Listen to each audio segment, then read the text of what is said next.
All right, welcome everybody. Thanks for joining us today. My name is Michelle December and I'm the Chief Program Officer here at the Aspen Art Museum, and one of the greatest pleasures of my job is to think about how the art can come to life, and there's no better way for art to come to life than to share other forms of art. So we're very excited to be partnering with the Aspen Poets Society today to be presenting a poetry reading with our dear friend Joanna McClure, who I just got to meet today for the first time, but I feel like I've known her because she's just so lovely, and we're so honored that she made the trip from San Francisco to be here. It's a bit of a casual format for tonight's program. I'll provide a little introduction to Joanna's life and then let her kind of get started. The reason we invited Joanna here, as you might know, is she was friends and neighbors with Jay DeFeo, the artist that we are surrounded by her work in this gallery in the exhibition Jay DeFeo, The Ripple Effect. This exhibition is actually closing not next week but the following, so I'm glad that you're here to kind of get the last little peek in. And the idea behind this exhibition was really to think about Jay's influence and connection to other artists. So you have not only Jay's work here, but the work of the younger and contemporary artists that she inspired and influenced as well as her contemporaries like Ron Nagel, who is here. So it was very fitting that we would invite Joanna to come here and share her writings and her work, given that not only was she also a friend and influencer with Jay DeFeo, but was part of this very pivotal moment of the 1950s and 60s San Francisco beat movement. So as a little introduction to Joanna, she was born in Arizona as an influential writer and poet. She's best known for her association with the countercultural movement in the 50s and 60s San Francisco, a city to which she relocated in 1951. As a significant writer of the Beat generation, McClure was at the center of a literary movement that helped to redefine both American poetry and literature globally, alongside other luminaries such as poet Robert Duncan, Jess Collins, fellow Beat literary figures Diane DePrima, Allen Ginsberg, Jack Kerouac, Neil Cassidy, Gary Snyder, as well as McClure's late friend, avant-garde artist Joan Jay DeFeo. And something that I learned from Lisa from the Aspen Poet Society is that actually one of the first gatherings of the Aspen Poet Society was to perform. Well, it was the inspiration. Independent poetry reading where 5 actors portrayed 5 of the Beat poets at Zaylee Cafe in 2006. And then it was such a standing only crowd for the 2 performances. I said to my supervisor, I was doing some marketing for Zaylee, I said, why don't we make this a permanent thing, having poetry readings at Zaylee Cafe? And that's really how Aspen Poet Society took off, with the help of Kim Nuzzo, who was Jack Kerouac's first 2 readings, I think. So. Thank you, Lisa. Lisa Maximet here from the Aspen Poet Society. It's such a great honor to be presenting Joanna's work tonight. So without further ado, I'll hand it over to her for some readings and anecdotes. Thank you, Joanna. It's for you.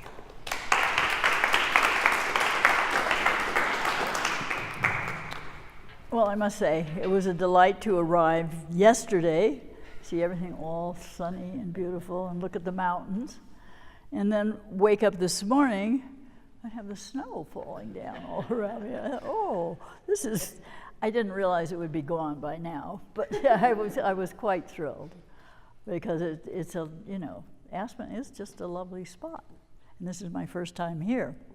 My plan is to read poetry, and then, can you hear me all right without this?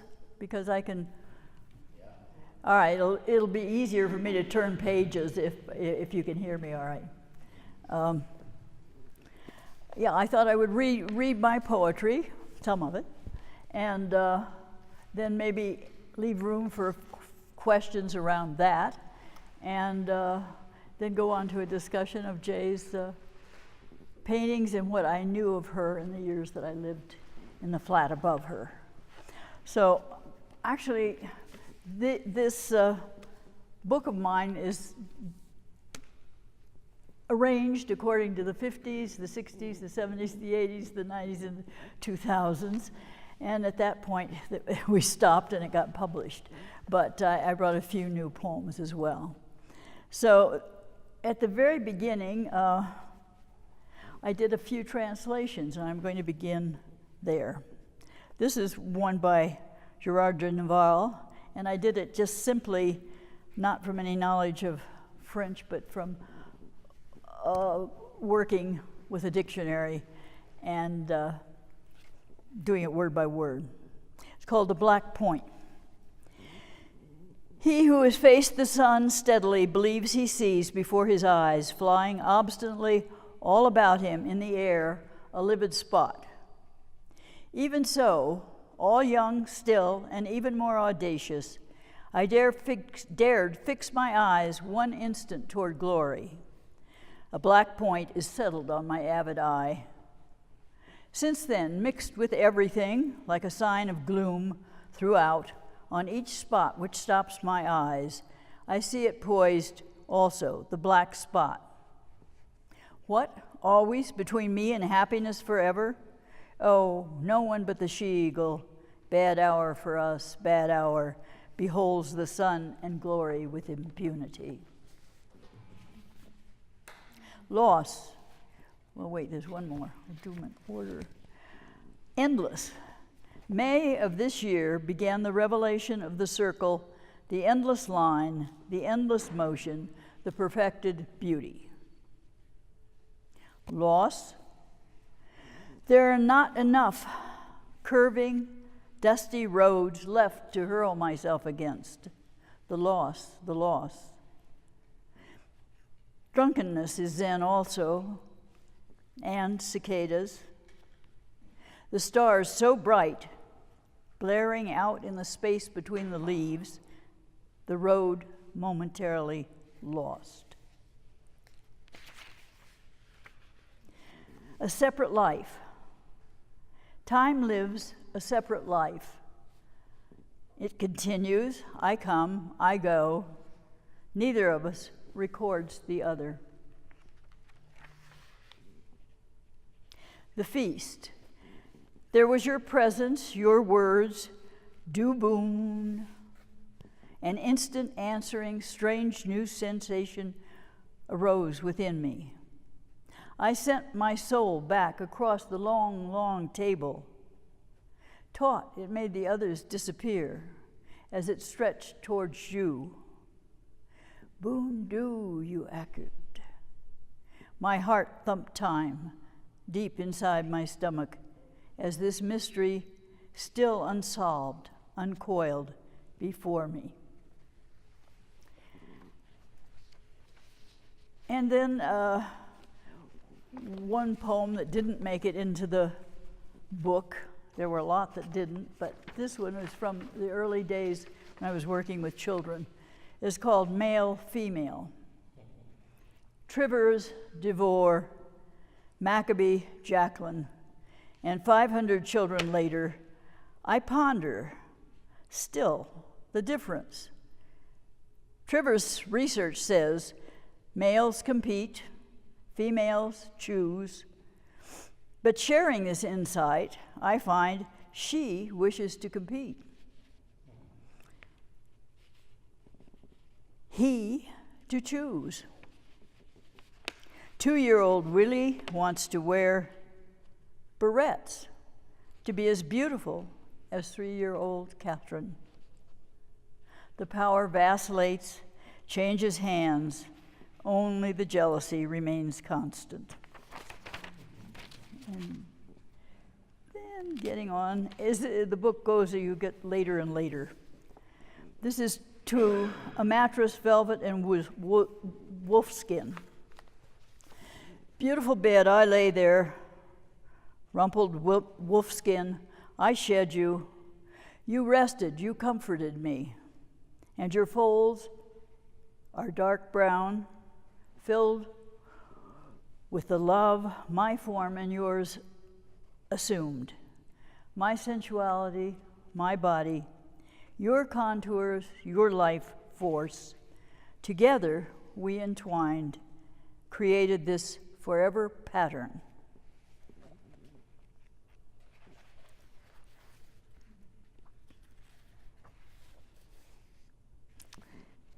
I don't think there's time. I have a book of extended love poems, but it's too long. But it was beautifully printed by Wesley Tanner in an edition of 100. And he did reprint it in here so that Those of you who missed the first edition, beautiful edition of 100, can still read it. But this is called Hawks. Golden sweeps of light lying on my back, I swirl in your now Van Gogh sky, overwhelmed with mounting excitement as I catch you suddenly again close up, and the gold flashes and disappears, and flashes again, catching light, lifting my soul to float and dive with each of you as you crisscross my sky, fill my eyes, my back against hard, dry, brown hills. Interlude. Cat in the garden, moonlight and crickets, not the pause between breaths, not cosmic bliss, not tranquil death or the forgiveness I pursue, but a moment of mine out of time. Facing west, the sun is sinking. I take a warrior's stance. This dusk, I face head on with an acceptance of sinking, of the pain of surrender, my immense desire, unresolved, may become a pearl I wear inside to crack open from time to time. This dusk, this Abendglau, my keening remains silent. It is part of my joy. And metaphor, the tsunami, seen from a hillside video camera, advances slowly, serenely, carrying trucks, houses, trees, trash, while in frame right, a distant car drives, heedless, down the highway toward the tunnel to town. Time twists my fingers and toes, lives in these well-used joints, while the heart remains supple. And then, since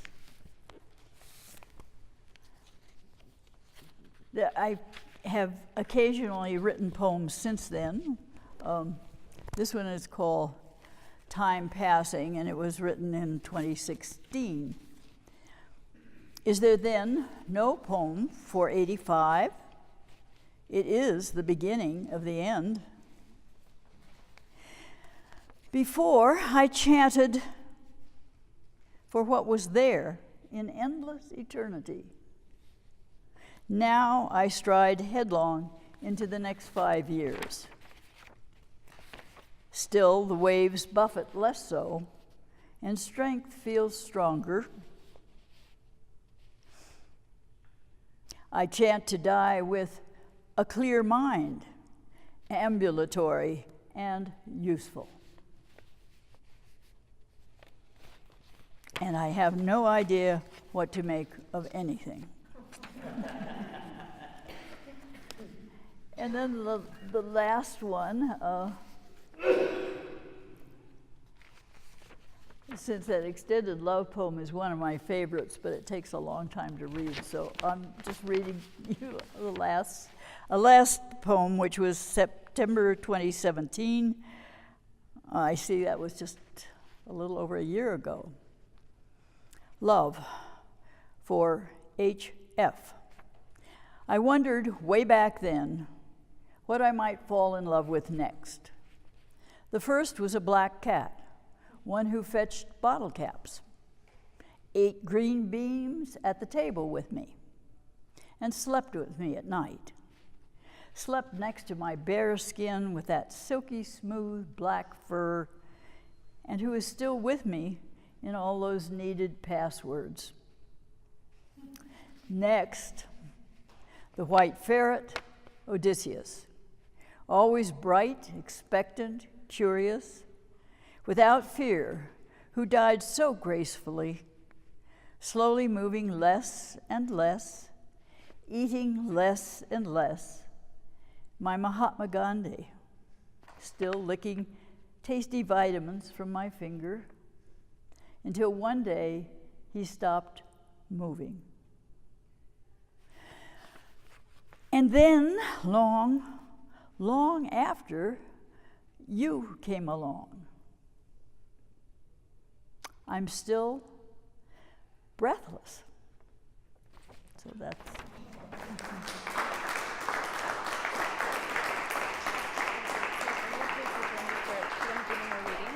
you want to do any more readings, or can I join you for some questions? Oh no, I'd be willing to answer questions. Great. I thought what we could do is I'd love to ask you some questions, Joanna, to kind of find out where some of this amazing work has come from and how it's evolved over the years, and then we'd love to open it up for a conversation and questions from you as well. So to start with, could you talk to us a little bit about your relationship with Jay DeFeo and the time that you spent together, and just kind of what that time was like for you? Well, I will. It was interesting because I had to ask Michelle, did she know how old Jay was? Because I was trying to figure where, I always thought Jay was so young when we lived there. And then I found out she was just my age, and I thought, oh yes, and I was young when I lived there too. So we were both young. And I was only there for about 4 years. And I think I should probably give you some idea of the scenario. Because in the 50s, actually, my poet husband and I had lived in North Beach. And down the hill from us was a bar, The Place. And people showed paintings and whatnot of the local artists. And I must have seen some of her work then, but it didn't register. Then North Beach got to be a place where tourists came to look at beatniks. And it got uncomfortable. So moved away. And then the next place that became a center was Fillmore Street. Do any of you know San Francisco? Okay. Well, Fillmore Street was the center between California Street and Jackson. And the reason it was a center for poets and painters was because we were the buffer zone between the Black district in Lower Fillmore and the rich people in Upper Fillmore. And nobody wanted to live there, so they had cheap rent. So there were actually, it was not just, there were painters and poets and residents, interns that were working at the hospital around the corner because they didn't get much money either. And the flat I had moved into, my daughter was just about 6 months old then, was huge. And right down below was Jay's huge flat. And there was another fellow on the first floor next door to her in the mirror one of hers. And upstairs, I think, was Sonia Gektoff. And Joan Brown was somewhere there. I don't remember exactly where. But anyway, it was a perfect building for painters because it had, I don't know, 7 or 8 rooms. They were all big with high ceilings. And so down the street, the Batman Gallery opened up. Actually, I still talk to the woman whose husband owned the Batman Gallery back then. And it was a place where all the artists of that time showed. Bruce Conner had his works there. George Herms had his works there. Jay had her works there. And probably anybody else that was around. And my husband did plays there, did a play there called The Feast, which is actually where Duboon comes from, because he did a feast in beast language, which he had created and wrote poetry in after that. And so, and around this, George Herms Wally Hedrick moved in around the corner. He left Los Angeles because I think his art had been arrested for being lewd or something. And he was irritated with the police, and so he and his wife had moved in around the corner, and as I said, Bruce Conner had moved in. There was just a number of people that got attracted to that same area. And that was when, as I say, my daughter was 6 months old, and we were above Jay, and so she was painting regularly. And we weren't close friends. She was busy with her painting, and Wally Hedrick was her husband, and he was painting. He helped uncover the fireplaces that had been boarded, bricked up. There's one in my front room and one in our bedroom, and he put gas pipes in so we could all have fires up there. Nobody paid any attention to what was done to the building. When we moved in, there were no lights and just bare wires hanging out of the ceiling, and it all had to be sort of put together from scratch, but there was lots of room. And towards the back, there was an entrance hallway besides all these bedrooms and living rooms and dining rooms, and there was also off the kitchen a old-fashioned porch where you had your washing machine, and then beside it you had a big gray sink that the washing machine emptied into. So one of the things, when somebody here said, well, what was Jay like? And I said, well, she was lovely. And she was. And I think of one of the things that,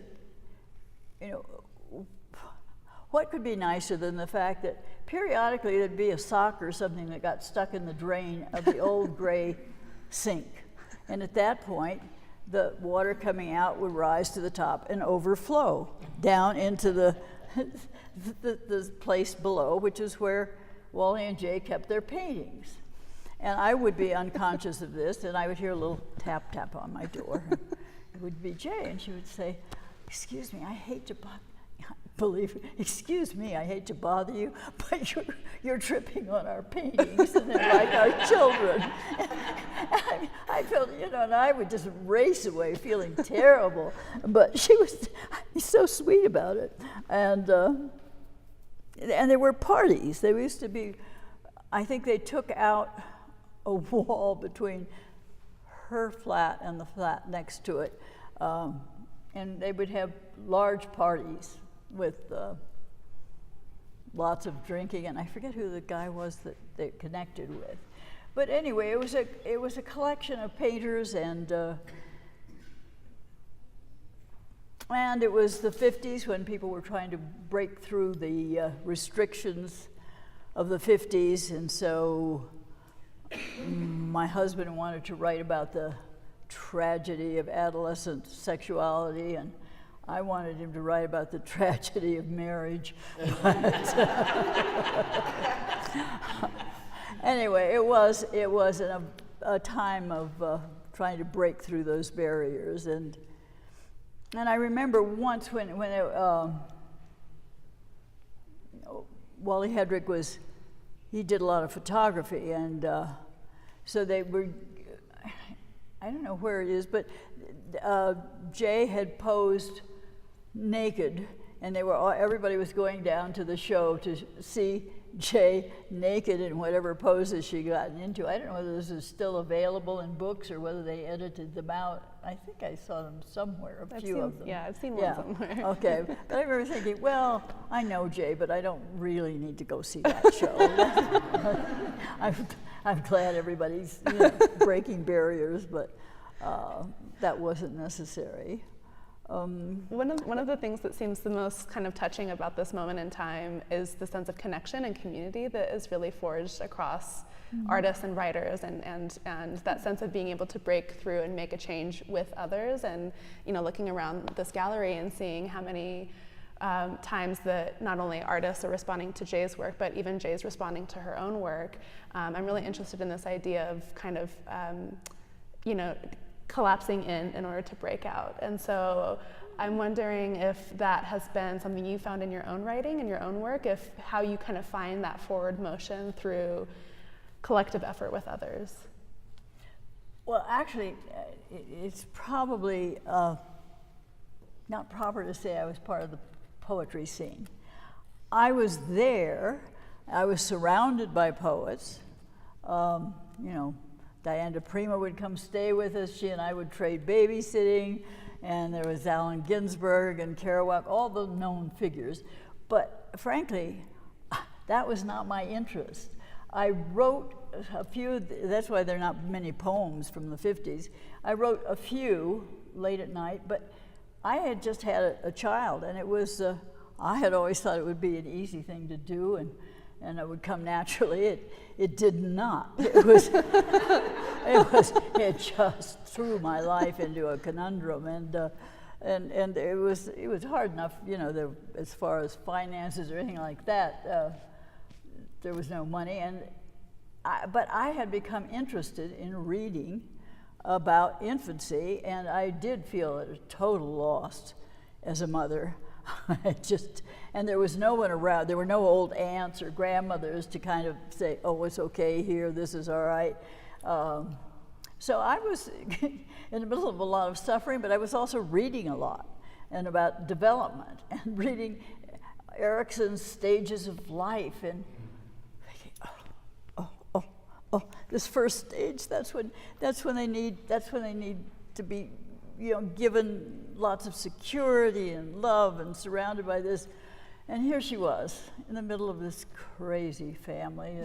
Michael and I did not always get along, and you know, it was not what Erickson described. So I think the first 2 years of her life I spent in total guilt. I don't think I really looked at her until I had enough therapy to get rid of enough guilt that I kind of looked and saw, hey, she seems to be all right anyway. But I had gotten by then, well, I had always been loved development, any kind of development. I love to learn how countries evolve. Learning how people evolved was just fascinating. And back then it was particularly fascinating because it was the beginning. There had been no research except gazelles watching development back in Yale, but now they had started, the French guy had started watching his own baby and beginning to track development from early on, and a whole bunch of research was coming out week by week. So it was an exciting, so by then, not by then, I better backtrack. I'm getting way ahead of myself. There we were with Jay, and things were very difficult, and money was difficult. There was one Christmas, the social worker said, well, what's your income? What are you living on? And I said, Christmas presents. And that was all we had.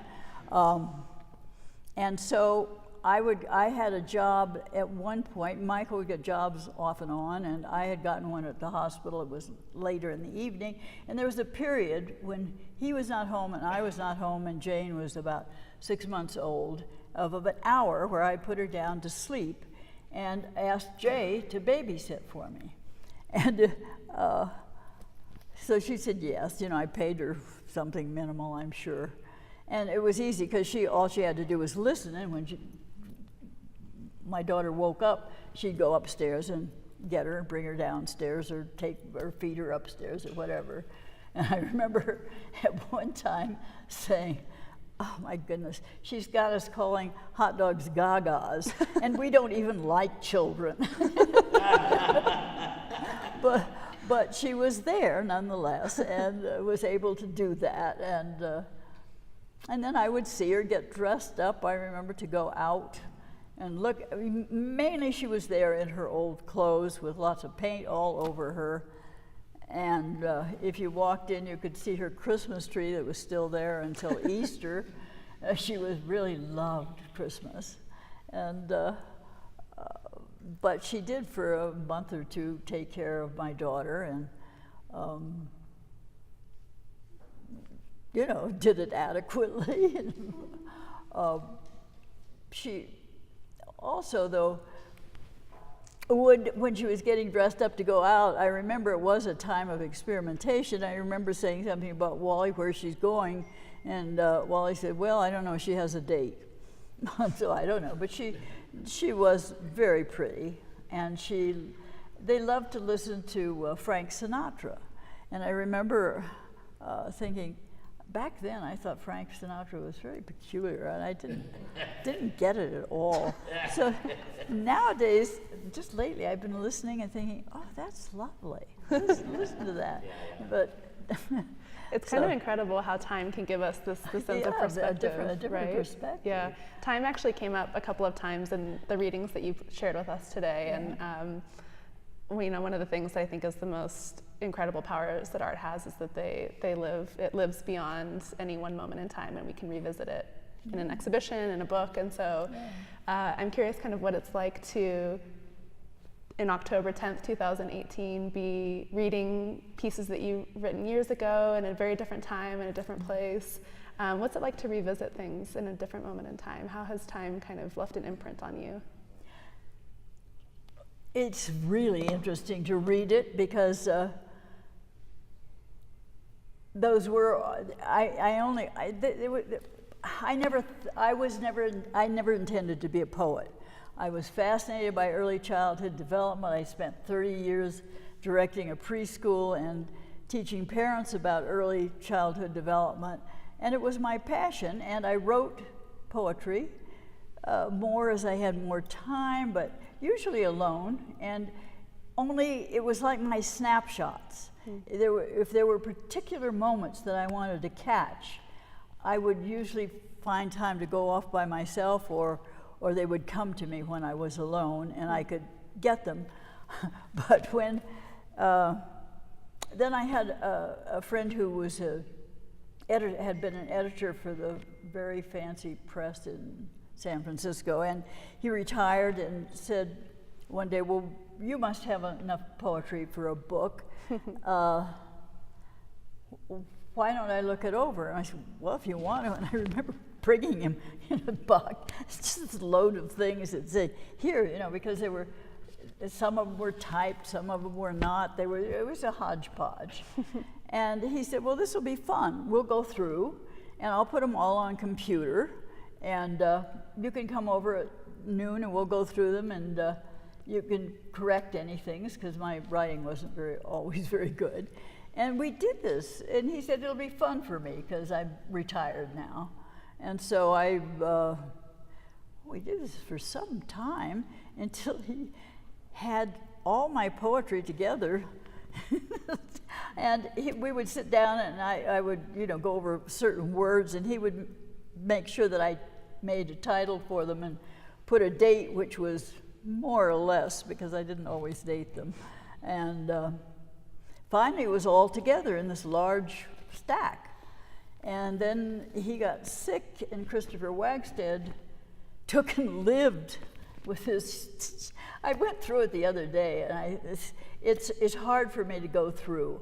When I edited this book, they had a system where they could send things back and forth, and at one point I had gotten 3/4 of it edited, I think, and lost it, because I'm not that good at computers. Yeah. And I just panicked, because reading it all through the first time had been, I relived it all.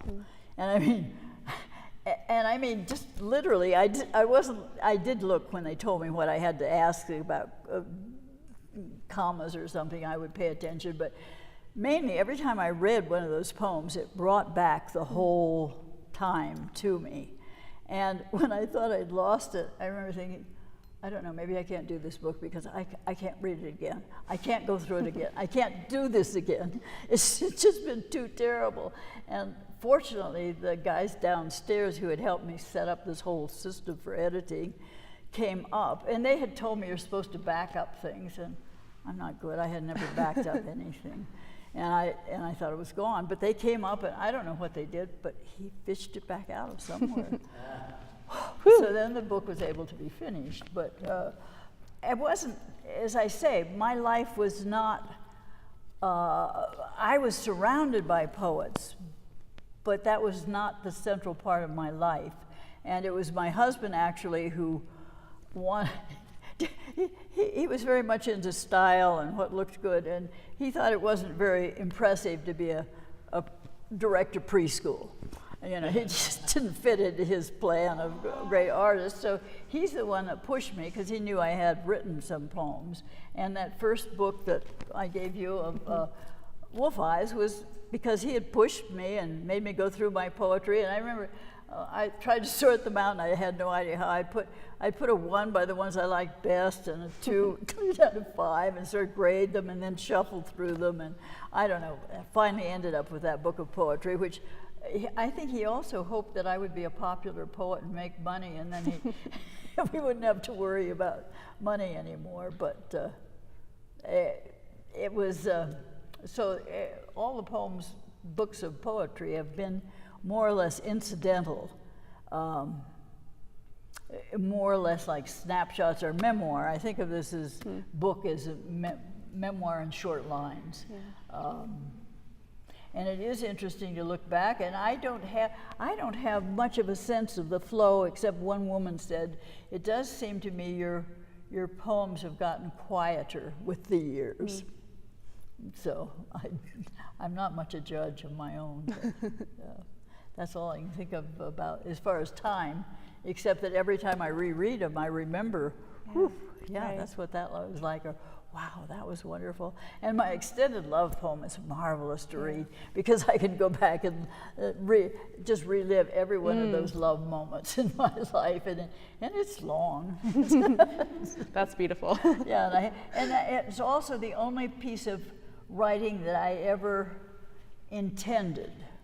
And it happened because about that time, and it was sometime I think in the 70s, I had written a lot of poems, and a lot of them were very dark and dreary and, I don't know, depressed, whatever. And I remember thinking, you know, I'm tired of writing about that part of my life. I've loved people before, and I thought, well, all right. And it was summertime, so I wasn't teaching. I thought, I'll sit down and I'll write about that, because I'm tired of this other.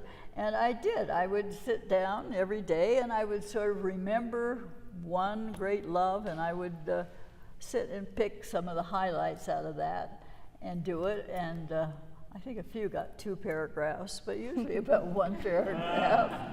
And it was a pleasure to do, and a pleasure to have afterwards, and a special pleasure when Wesley Tanner decided to publish it on his own.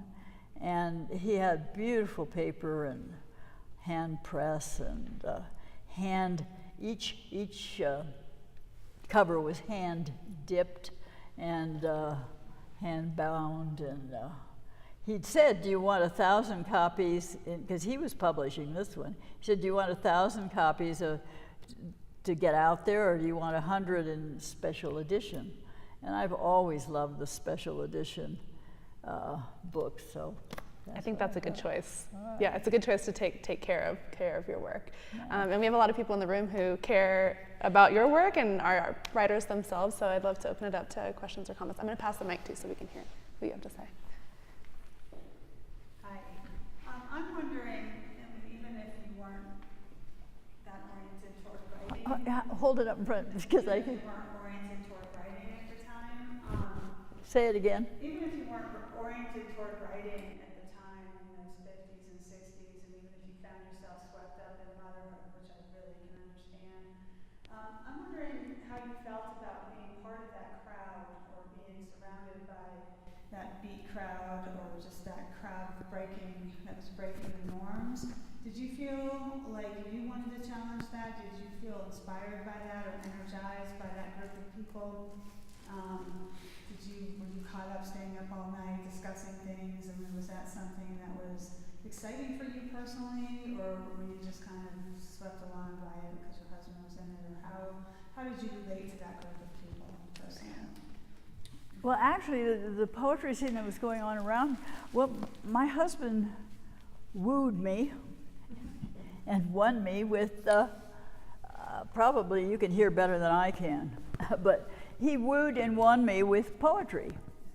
And so his poetry, I always, well, I thought that when he got into beast language, I had questions about it until I saw that he'd actually spelled it like cartoon spelling and that anybody could pronounce it. And but yeah, all of the poets, I liked being around their poetry. It pleased me. Somebody once, when they saw me at a poetry reading and knew me from the preschool that I directed, said, "Oh, you have a double life." Oh, I never thought of it as a double life. I loved coming home, and also Michael had a wonderful talent for meeting all the most interesting people. If anybody interesting came to town, he always brought them home. So I thought of the poets as my entertainment, or and it would not just be poets, it would be scientists and anybody of interest. And he was even interested in the rock and roll scene. So we had Jim Morrison as a friend and well, I didn't like him, and Michael had him as a friend. And, anybody who was interesting, he would bring home. And so I loved being part of all of that, but I also loved the preschool and studying and applying everything I learned about early childhood development to the living little kids that were running around and passing it on to their parents. Yeah, no, it was very interesting. And also, when it's interesting, they were all doing that breakthrough, and it was David Meltzer's wife, too, who was interested in children, and we were interested in natural childbirth, and the Batman Gallery, when it would give shows of Jay or whoever was there, the women would come and bring their babies. And actually, I remember my daughter at 3 taking, it was Billy Batman, it was the Batman Gallery, and his wife had just had a baby who was maybe 6 weeks old or something.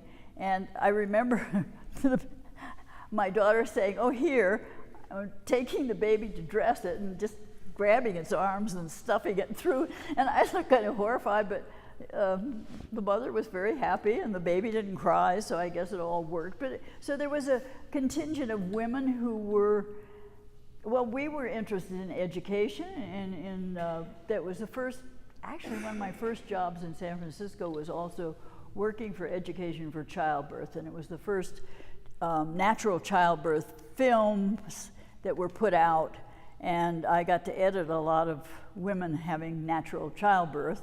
And that was all breakthrough stuff too, right? What? That was all breakthrough stuff. Yeah, too. that was all breakthrough stuff. And so it was, I do like being where there's breakthrough stuff. And so the whole time was very, very interesting. As a matter of fact, the 60s got moved into when, and I don't know how, we were there by accident. We had gone to New York when my daughter was 4, or 4 and a half, and come back again just before it was time for her to go to school, because we were living on the Lower East Side and hanging out with the poets there, and I had a job uptown, and it was time for her to go to school. It was a bad kind of neighborhood for her to be going to public school in, and we didn't have any other money.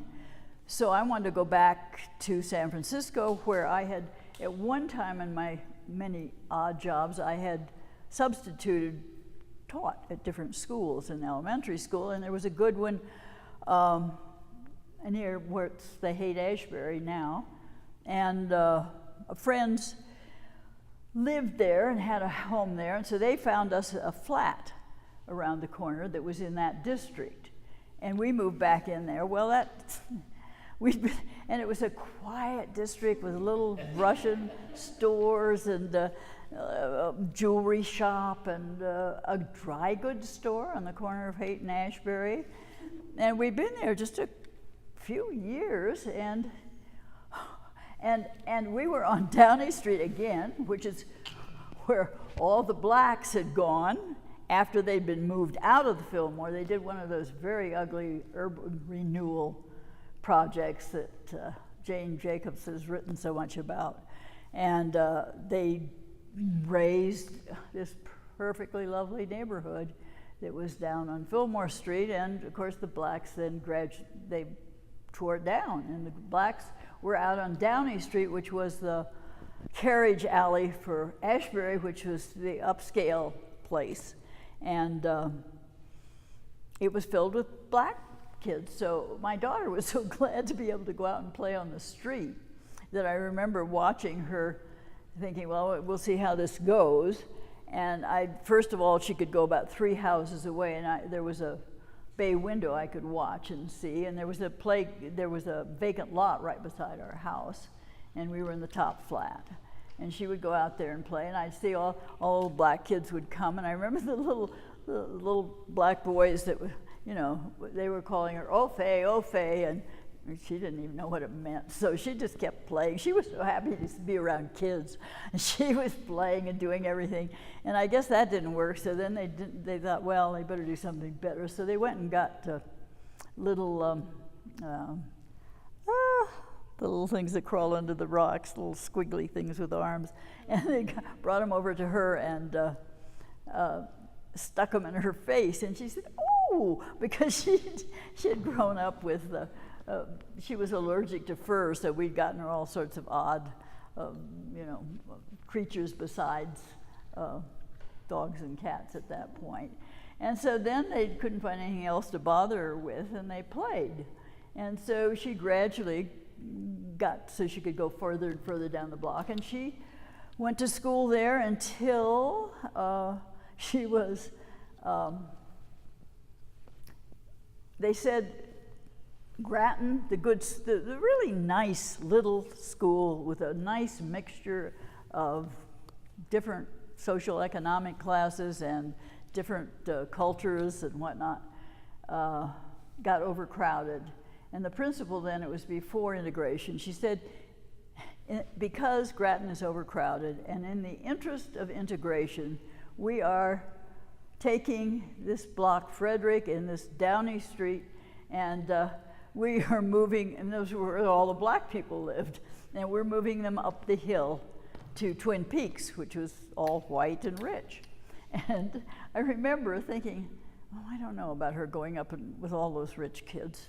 And my husband said, oh, she's had a good lumpen proletariat background. And so they didn't take the bus, but they said they had buses to take them up there. They all walked up there, but it was an interesting street to grow up on because it was full of kids and they played in the street. As a matter of fact, one of the long poems I didn't read was that I found, that didn't go in this book, was all about a long walk I had taken with neighborhood kids up the hill and our discoveries on the way and whatnot. Because the one block was full of kids. And then in the 60s, it got really interesting. The Black Panthers started giving breakfasts down in somebody's garage, and our one block was very active. We had a representative at the city, and they had gotten the block made one way, which would have made it perfect. So the kids, it was on an incline, and every wheel toy in the world was brought out, and you could get, and in the olden days, I had a little Volkswagen Bug, and they could hold on to my bumper and anywhere they could get hold of, and I would pull them up to the end of where I lived to park, and that would be at the top of the hill, and then they could all fly down. So whenever I'd come home from preschool, that was one of the things that was interesting to do, and so it has been. As I said, I've just now been reading Jane Jacobs' book and seeing how much neighborhood means, which doesn't exist now. I'm around the corner on Ashbury Street now, but Downey Street is again gotten very upscale, and the blacks have all moved away. and been bought out, and the city is getting whiter and changing by the day. So it's interesting to hear how Jane Jacobs fought in New York and saved Greenwich Village, and just all those dynamics of what cities go through, which is a far cry from art, I guess, and poetry, except that the artists often move into those low rent places, and then as they vacate, they're taken over. As a matter of fact, I went up in North Beach, which was our first place, and it is beautiful. It looks like a little village in Italy somewhere, but everything is very well maintained. And across the street from where Michael and I lived, where the Chinese woman used to hang out her fish on the line, the vacant lot is gone, and there's a very elegant, small condominium of some sort there with all nicely landscaped. And it was quite a trip to go back to Grant Avenue where the beatniks began. And of course, Fillmore Street now too is full of high-end dress shops and little eating places. And the lower Fillmore that they moved all the blacks out of is unfortunately pretty dead, which is what I guess happens often when they try to restructure a town. Are there any other questions before we wrap up? Yes? Do you have your books with you for sale? Do I have what? Your books with you to sell? I have trouble hearing with the microphone too. Maybe try it without. Do you have your books with you?